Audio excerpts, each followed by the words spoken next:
Sign होने के बाद डोनाल्ड ट्रंप ने एक धमकी भी दे दी है। ईरान बात से मुकरा तो बमबारी कर देंगे।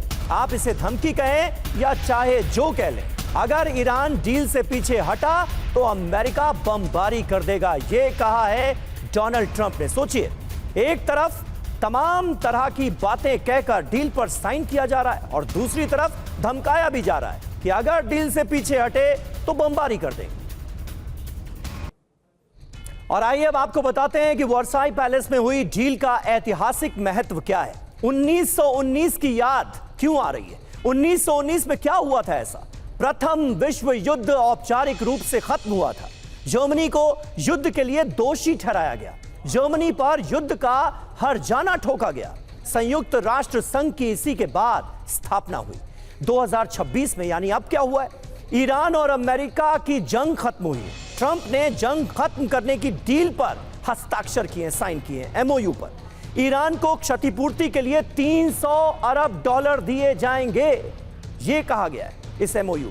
ईरान परमाणु बम नहीं बनाने पर सहमत हुआ है। वैसा इससे पहले भी वो कई बार कह चुका है। ईरान ने जब एनपीटी पर साइन किया था तो उस वक्त से लेकर ईरान का स्टैंड यही है कि वो परमाणु बम नहीं बनाएगा। बहरहाल, ईरान के सांसद मलेक शरियाती का एक बयान आया है। ट्रंप के हस्ताक्षर की कोई गारंटी नहीं। शरियाती ने कुरान की एक आयत का भी जिक्र किया है।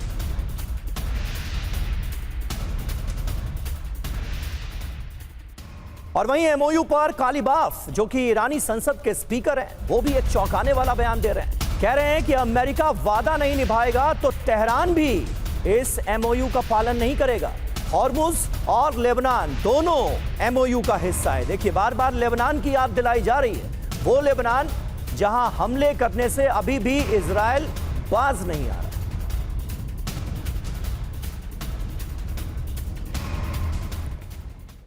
तो ट्रंप का हस्ताक्षर क्यों गारंटी नहीं है? ये बयान क्यों दिए जा रहे हैं? कालीबाफ ने कहा है कि अमेरिका वादा नहीं निभाएगा तो तेहरान भी समझौते का पालन नहीं करेगा। इसका मतलब क्या है? अमेरिका के लिए वादे पूरे करना जरूरी है। वादे पूरे नहीं हुए तो ईरान भी शर्तें मानने के लिए बाध्य नहीं है, यह बताया गया है। ईरान इस समझौते का एक तरफा पालन नहीं करेगा। जैसा जवाब वैसी कार्रवाई की नीति होगी। टिट फॉर टैट की पॉलिसी। परमाणु कार्यक्रम पर ईरान सहयोग रोकेगा। दबाव बनाने और गारंटी मांगने के लिए बयान दिया गया है। समझौता तभी टिकेगा जब दोनों अपनी अपनी जिम्मेदारियां निभाएं। ये ईरान बहुत दो टूक अल्फाजों में बताने की कोशिश कर रहा है अमेरिका को। वैसे एक बात और खास हुई है और यहां पर भी चली है ईरान की। पहली बार 2 भाषाओं में डील का ड्राफ्ट तैयार किया गया। अंग्रेजी और फारसी में डील की कॉपी तैयार की गई। दोनों भाषाओं में दोनों नेताओं ने डील पर हस्ताक्षर किए।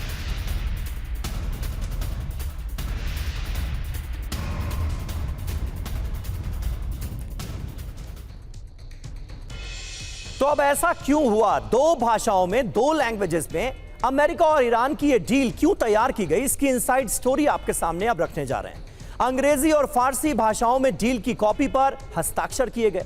ईरान ने 2 भाषाओं में, जी हां, ईरान ने 2 भाषाओं में डील तैयार करने पर जोर दिया था। ईरान को डर था कि इंग्लिश के अनुवाद पर विवाद ना हो जाए। दोनों पक्ष अपने अपने हिसाब से कहीं इसका मतलब ना निकाल लें और इसलिए ईरान की तरफ से यह कहा गया था कि दोनों भाषाओं में डील होनी चाहिए, दोनों पर दस्तखत होने चाहिए और यह बात भी मानी गई।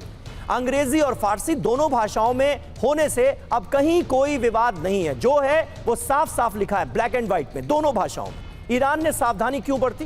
पहले पश्चिमी देशों के साथ कई समझौतों में अनुवाद को लेकर ही विवाद हो गया कि इसका यह मतलब है, इसका यह मतलब नहीं था। ये सारी चीजें ना हो इसलिए ईरान ने यह कहा था। JCPOA समझौते की शर्तों की व्याख्या पर भी विवाद हुआ था, इसलिए इस बार फूंक फूंक कर कदम रखा गया। वो एक कहावत है ना, दूध का जला छाछ को भी फूंक फूंक कर पीता है, वही हुआ इस बार।